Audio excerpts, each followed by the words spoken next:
This is Sky News, this New Year's Eve still to come. We'll see what's on the front pages of tomorrow's newspapers. We'll do that in the company of the journalist Nabila Ramdani and the political editor at the Sunday People, Nigel Nelson. Including reports in the Telegraph of new measures to make sure rail passengers are always offered the cheapest fares. That story and the rest of what's making the news in tomorrow's newspapers. Which is Sky News this New Year's Eve. In just a moment, we've got our press preview for you. A first look at what's on the front pages as they arrive here. But first, let's take you through our top stories tonight. And there are reports from China that 35 people have been killed during a stampede at New Year's celebrations in Shanghai.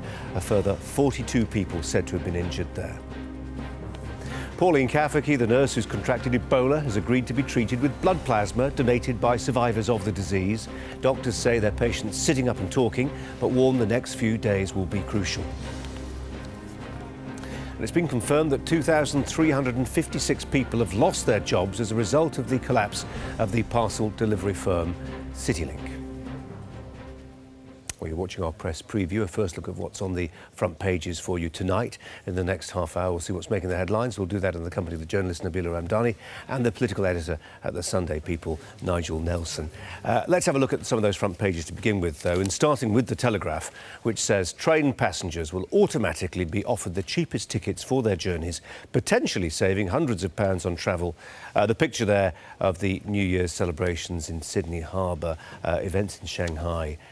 Certainly too late to make it into the first editions of the papers. The Guardian reveals figures claiming there's a rise in sexual abuse cases in British hospitals. The picture, more of those spectacular scenes from Sydney. Free and faith schools are breaking Britain, according to the chair of the Social Integration Commission. That story on the eye in the front of the Independent too, along with a picture in North Korea, the country's New Year's celebrations. One of Britain's biggest banks accused of arrogance after handing over £367 million to their London bosses and traders, so says the headline writer at the Mail. The British nurse with Ebola, who's agreed to take part in experimental treatment, is on the front of the Mirror. The Sun, it says West Ham's Andy Carroll and Sam Allardyce have been the victims of a scam which has cost them £11,000 between them. Daily Express says there's a miracle pill that could treat a form of dementia by repairing the brain cells that cause the condition. And there's a big brother battle of the babes, according to the Star newspaper. In terms of the story on the front of the Star, I think you might get a paragraph, if you're lucky. Well, Nabila and Nigel are here to go through the papers for you tonight. Welcome to both of you. And we're going to start, I think, with the inside page, actually, from the Express. And this is the British doctor who's been treated at the Royal Free in North London. Let's see if we can pull that up for you. There we go. British doctors fight to save British Ebola nurse using untested drug. Yes, and that's the latest development in the story that Sky has been covering all day, actually, and even covering the press conference from the hospital. And effectively, the British nurse, Pauline Kafaki, is now being treated with an experimental drug, and that's what, paper seems to be worried about. There's a bit of an alarmist tone about it.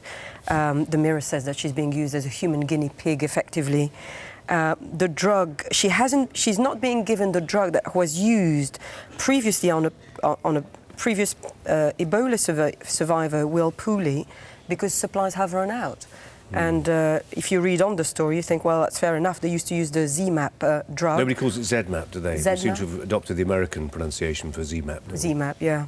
But there is none available in the world at the moment, so... It's grown, isn't it? That's the problem. It's actually grown but in plants. The genes are introduced and the plant grows, and they simply can't grow them quickly enough in time. And as you say, it's on the front of the Mirror as well.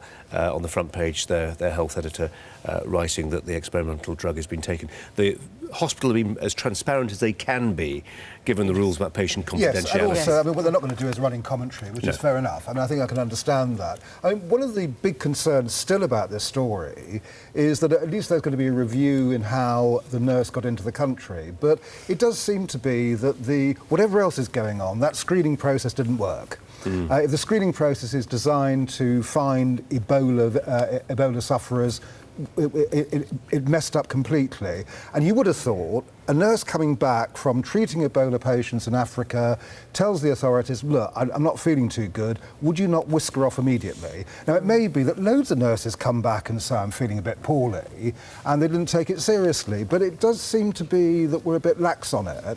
And it goes back to our original fears, if you remember, when this whole thing started. It was a bit cosmetic, there to make us feel good. Yeah, exactly. And it is not really working. So certainly the review is welcome to see if you can toughen up the guidelines for dealing with that. Compare and contrast. But there's still a great deal of optimism in relation to this story. I mean, obviously Pauline is sitting in bed, she's talking, she's reading, so it's of course very encouraging. And also doctors are always going to be, cautious, and that's what they usually are, in that kind of situation. It was interesting listening to the professor who we interviewed, who said, we got to Casablanca and we were herded and we were told, stay over there. And it was a very robust approach that they were greeted with, quite different when they got to London. The front page of the Daily Telegraph, Ed Circle looked down on the north, says a Labour MP. What's this all about? Well, this is Ian Lavery, whose basic complaint would appear to be that Ed Miliband and the people around him have never had a proper job. This is a constant complaint about politicians nowadays.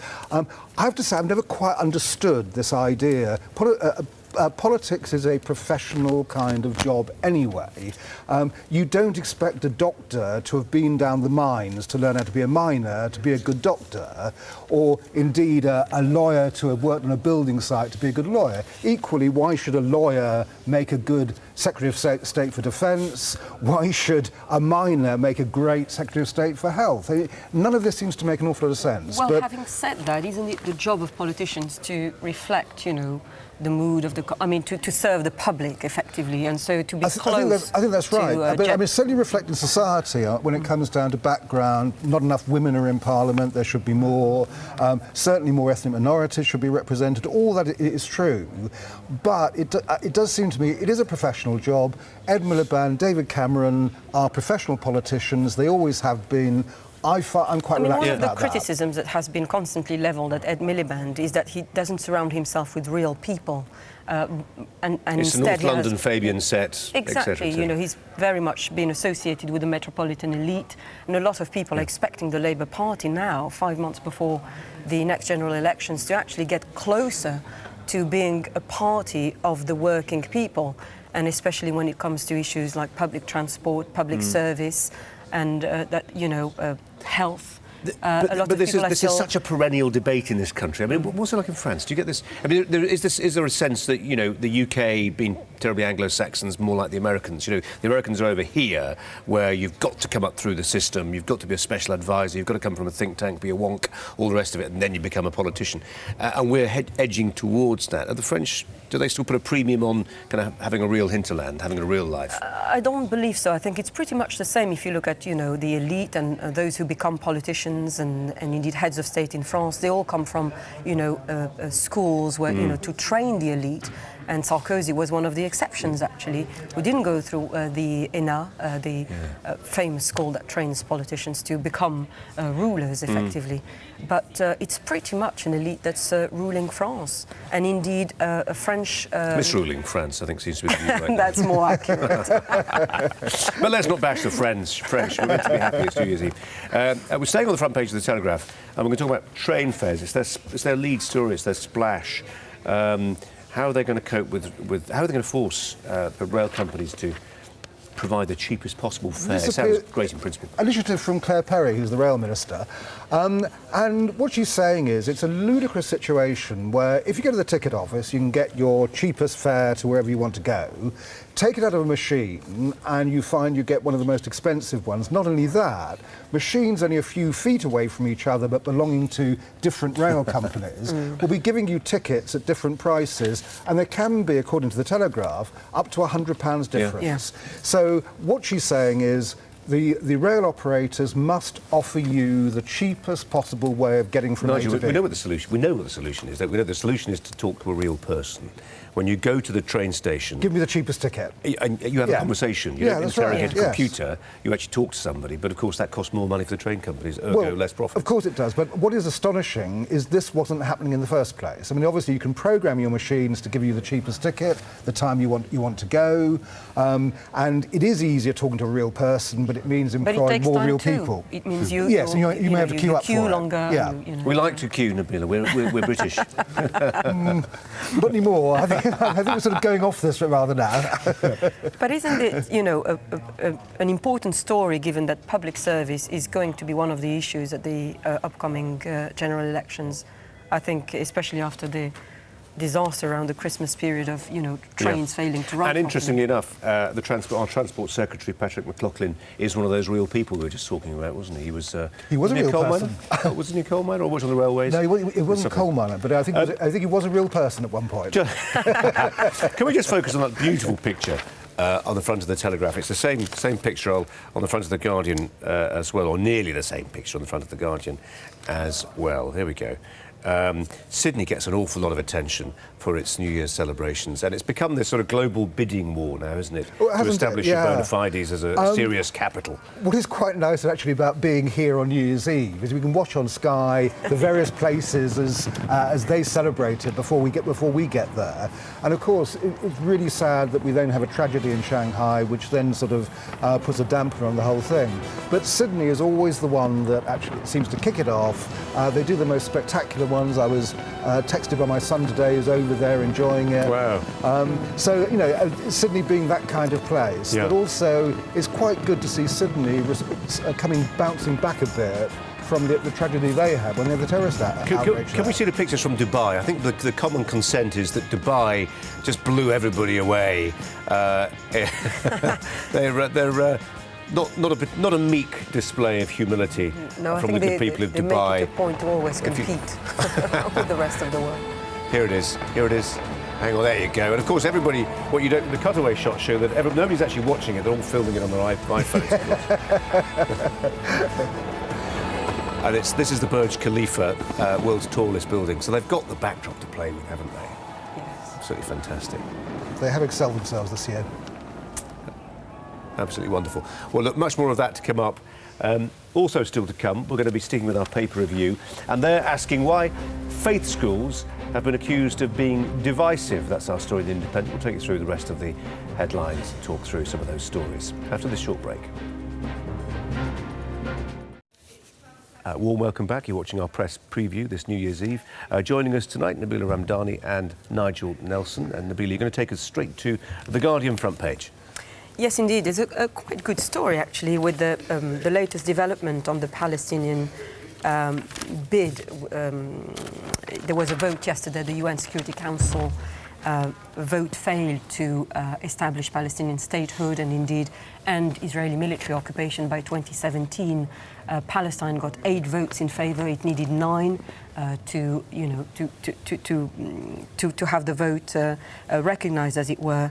And Mahmoud Abbas has now, the Palestinian president, has now taken the step to join the ICC, the International Criminal Court, and sign the Rome Statute to pursue, with the intent to pursue Israel to The Hague for war crimes. And given what we've seen over the summer happening in Gaza, more than 2,200 people, mainly civilians, who were killed in Gaza. 6 Israeli civilians were killed by Hamas's rockets. I think Palestinians have a pretty good case with the ICC. A human rights organisation like Amnesty International, for example, described Israel's action over the summer as war crimes, which were carried out with callous indifference to the carnage caused. So it's a very important step for the Palestinian leadership. Before the email inbox fills up, there's a other side to that story as well. We haven't got time for it. The Independent. Faith and free schools breed social and racial segregation. Yeah, this is a curious one. This is Matthew Taylor, who was a former Tony Blair advisor, and he's now chair of the Social Integration Commission. And broadly what he's saying is that the way that faith schools and free schools operate means that communities become segregated through their selection procedures. Now, I understand a bit when he mentions Muslim schools, because obviously the problem with a Muslim school is why would a non-Muslim parent want to send their children there? So in a sense, Muslim schools do become segregated in that way. Much less so with church schools, in the sense that they are looking for people of faith. And certainly the church schools that my children went to, one of the ethos of the school was to empower Muslim girls. An awful lot of Muslim girls were brought in, along with Christian girls. And then, of course, you have different criteria with if you live nearby, you can get in any way without a particular faith. So I'm not quite sure I totally understand this. I can see that, obviously, free schools, it would be another criticism of them because of the fact that it's where parents want to put them, and it may well be they're putting them in the wrong places. So you may find a bit of segregation there. But if it's right, it's disturbing if our education system is now encouraging segregation rather than discouraging it. Nabila? Yeah, isn't it the attraction about faith schools in general that you get a better education? That they have much stronger teaching, and that they are better schools in general, and that's what drives parents often. That's why my kids went there. To take their children and indeed to convert, to be able to get into those schools, even though for some schools they have a quota. Well, you know what they say, bend the knee and waive the fee, isn't it? At least it was at the Catholic school, my children. That's well something. Express page 4. What have we got here? Well, we seem to have David Cameron more trusted on the NHS than Ed Miliband, according to the Express. This is a Comres poll. Obviously, this would be if you take the introduction to this story and don't look further down. This would be hugely worrying for Ed Miliband because obviously the NHS is his big thing for the general election campaign.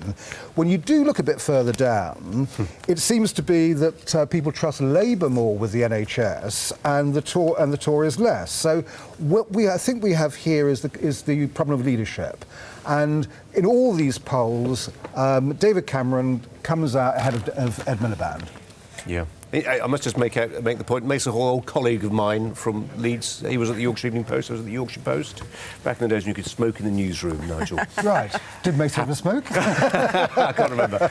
I think it's an important story for David Cameron as well, given his personal tragedy with his son. He lost his son, and he made it a point all along to say that he was thankful to the staff at the NHS who looked after him, and he, in fact, capitalised on that tragedy, if I may put it that way, to make it one of his, to perhaps, the NHS is often associated with the Labour Party. He made it more of a conservative issue in the wake of his personal tragedy. We've only got 45 seconds left, and therefore we have to get the story of Barack Obama's tiara. Well, I can't quite tell you why Barack Obama is wearing a tiara, except that he met up with a load of Girl Scouts, and they were wearing tiaras, so he decided to join them. You put it very pithily. Now we've got 20 seconds. What are we going to talk about, Nigel? Nabila, got any I'm not sure what to say funny lines? Except that, I don't know. I mean, it's no match to the Queen. It is good he can laugh at himself and actually do things like that, though. He's good value. We can all agree on that. Yeah. Thanks both for coming in tonight. There's only one pay-per-view tonight because of all the New Year's celebrations, so we appreciate your contributions. Thanks very much indeed.